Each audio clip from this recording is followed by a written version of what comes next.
Assalomu alaykum hurmatli obunachilar. Bizning do'konimizga yangi fasonlardan kirib kelgan.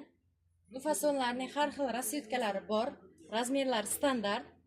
Bemalol 48 dan 54 gacha razmer tushadi. Bu fasonimizdagi ko'ylaklardan mana bunday oq ranglisi.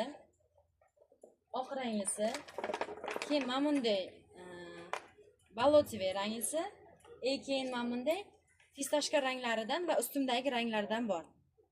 Razmerlar asosan standart, bemalol tushadi. Chunki bu ko'ylagimizni standart deganligimning sababi orqasida belida rezin qo'yilgan. Bu rezin mana bunday tortilgan vaqtida ixchamroq, agar 52-54 kiyadigan opalarimizga tashalgan holatida ham bemalol to'g'ri keladi. Mana razmerlar 54 gacha to'g'ri keladi. Materiali ipak poplin, kistalari bor, uzun turadi, yoqalari, yenglari ham fransuzskiy uslubda tikilgan. Bu ko'ylaklarimizni har doimgidek men hamisha har bitta qo'yib borayotgan relslarimizda ta'kidlab o'taman. Har bitta ko'ylaklarim optim narxlarda.